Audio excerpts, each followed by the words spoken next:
Hello friends, तो आज हम पढ़ेंगे BA third semester political science का चैप्टर 1।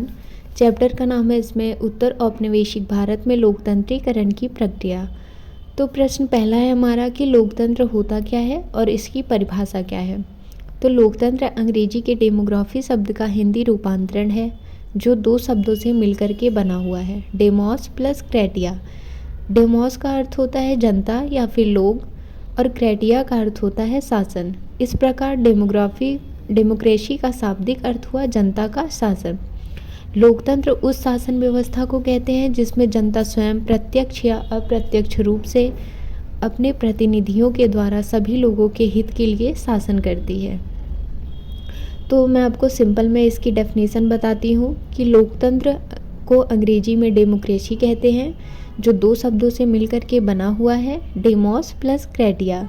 डेमोस का अर्थ होता है जनता और क्रेटिया का अर्थ होता है शासन। इस प्रकार डेमोक्रेसी का शाब्दिक अर्थ हुआ कि जनता का शासन या फिर जनता के लिए शासन। ठीक है, उसके बाद हम परिभाषा देखेंगे अब्राहम लिंकन के अनुसार। अब्राहम लिंकन का जो कथन है ये प्रसिद्ध है। ठीक है, लोकतंत्र की जो परिभाषा अब्राहम लिंकन ने दी थी वो अत्यधिक प्रसिद्ध है। तो इसमें अब्राहम लिंकन ने कहा कि लोकतंत्र शासन का वह रूप है जिसमें जनता का जनता के लिए और जनता के द्वारा शासन होता है। Government of the people, for the people and by the people. उसके बाद दूसरी परिभाषा हम देखेंगे लॉर्ड ब्राइस के अनुसार। प्रजातंत्र सरकार का वह रूप है जिसमें राज्य सत्ता किसी विशेष वर्ग में केंद्रित न होकर के समाज के सदस्यों में निहित होती है। इनके कहने का मतलब ये है कि प्रजातंत्र की में जो सरकार होती है उसमें किसी एक व्यक्ति को पूरी शक्ति नहीं दी जाती, बल्कि समाज के सभी सदस्यों को जो है शक्ति दी जाती है। और तीसरी परिभाषा हमारा डाइसी के अनुसार, प्रजातंत्र सरकार का वह रूप है जिसमें शासन वर्ग संपूर्ण राष्ट्र का अपेक्षाकृत एक बड़ा भाग हो। चौथा है हमारा सीले के अनुसार, लोकतंत्र या प्रजातंत्र सरकार का वह रूप है जिसमें प्रत्येक व्यक्ति का भाग होता है। उसके बाद हम देखेंगे कि लोकतंत्र कितने प्रकार के होते हैं। तो लोकतंत्र दो प्रकार के होते हैं। पहला है प्रत्यक्ष लोकतंत्र, दूसरा है अप्रत्यक्ष लोकतंत्र। अप्रत्यक्ष लोकतंत्र क्या है? यह कम जनसंख्या वाले क्षेत्रों में होता है। इसमें जनता स्वयं ही नियम बनाती है और ये प्रत्यक्ष लोकतंत्र स्विट्जरलैंड के एक गांव में देखने को मिलता है। प्रत्यक्ष लोकतंत्र में क्या होता है कि जैसे अभी सड़क पे कुछ हादसा या फिर घटना हो गई, ठीक है, तो उसमें गवर्नमेंट या फिर पुलिस का कोई काम नहीं रहता। वहाँ उस रोड पे जनता इकट्ठा हो जाएगी, उसके बाद वहीं न्याय कर देगी, वहीं फैसला सुना करके सब कुछ ख़त्म कर देगी, उसे ज़्यादा दूर तक नहीं ले जाएगी। और ये प्रत्यक्ष लोकतंत्र जो है स्विट्जरलैंड में देखने को मिलता है। उसके बाद दूसरा है अप्रत्यक्ष लोकतंत्र। यह अधिक जनसंख्या वाले क्षेत्रों में होता है। इसमें जनता द्वारा चुने प्रतिनिधि नियम बनाते हैं।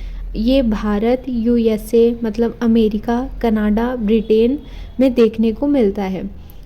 प्रत्यक्ष लोकतंत्र क्या था कि वो कम जनसंख्या वाले क्षेत्रों में होता था, उसमें जनता स्वयं तुरंत ही न्याय या फैसला सुना देती है। ठीक है, और अप्रत्यक्ष लोकतंत्र क्या था कि ये अधिक जनसंख्या वाले क्षेत्रों में होती है।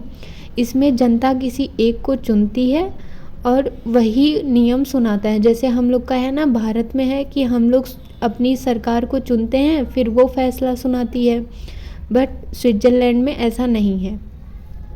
तो ये सब क्लियर हो गया कि लोकतंत्र किसे कहते हैं, उसकी परिभाषा क्या है, लोकतंत्र कितने प्रकार के होते हैं। अब हम देखेंगे कि लोकतंत्र के गुण कौन कौन से हैं। ठीक है, तो पहला है हमारा कि लोकतंत्र में लोगों को राजनीतिक, आर्थिक और सामाजिक मामलों के बारे में जानकारी मिलती है।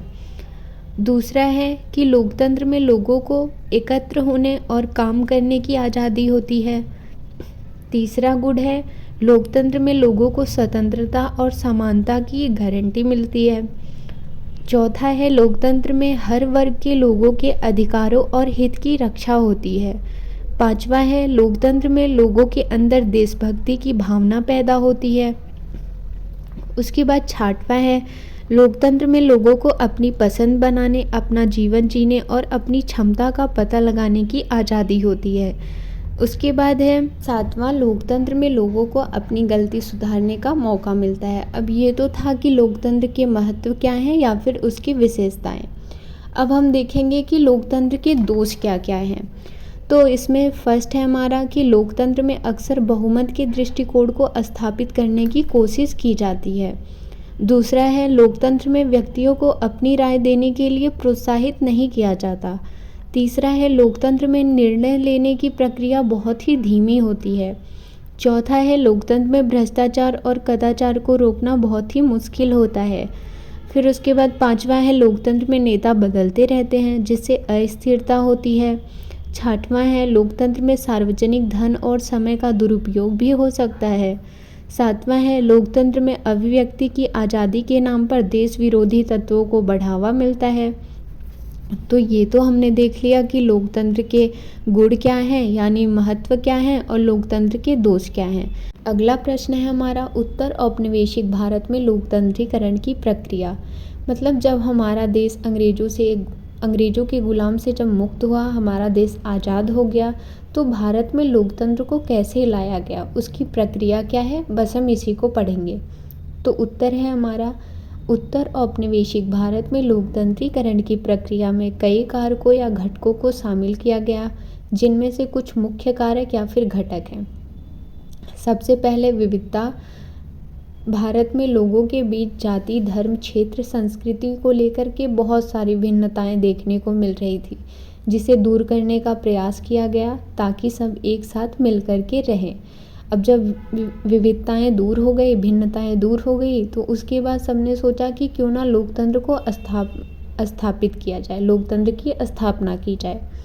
लोकतंत्र की स्थापना की गई ताकि सभी को मत देने का अधिकार हो, मतलब वोट देने का अधिकार सभी को हो, क्योंकि जब अंग्रेज़ थे तो वो वयस्क मताधिकार उस समय चल रहा था कि जो है 18 साल के ऊपर के जो लोग हैं उनमें वोट तो देंगे, बट गिने चुने लोग। जाति को लेकर के, धर्म को लेकर के किसी जाति के एक लोग वोट देंगे या फिर किसी धर्म के एक लोग वोट देंगे, मतलब सभी लोगों को वोट देने का अधिकार नहीं था। तो इसे हटाया गया, लोकतंत्र को ला करके इसे हटाया गया कि नहीं, अब हर जाति के लोग, हर धर्म के लोग वोट दे सकते हैं।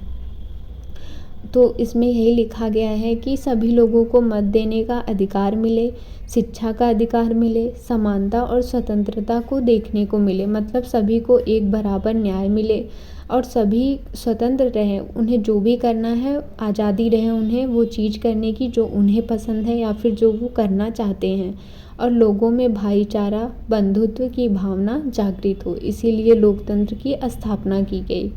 उसके बाद तीसरा पॉइंट है हमारा कि भारत को लोक कल्याणकारी राज्य बनाना।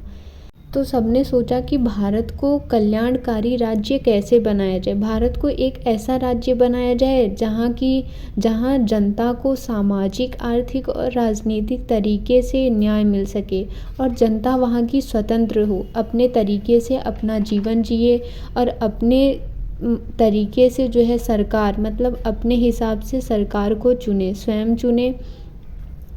और उसके बाद भारत को लोक कल्याणकारी राज्य बनाने के लिए क्या क्या सुझाव दिए गए, उन सभी सुझावों को संविधान के अनुच्छेद 36 से लेकर के 51 तक में संकल्पित किया गया है, जिसे नीति निर्देशक तत्व के नाम से जाना जाता है। मतलब भारत को लोक कल्याणकारी राज्य बनाने के लिए जो जो सुझाव दिए गए हैं उन्हें अनुच्छेद 36 से 51 तक में बताया गया है। अब ये था हमारा पॉलिटिक्स का चैप्टर 1 कंप्लीट हो चुका है। अगर आपको वीडियो पसंद आई हो तो प्लीज़ लाइक एंड सब्सक्राइब कर देना। Thank you.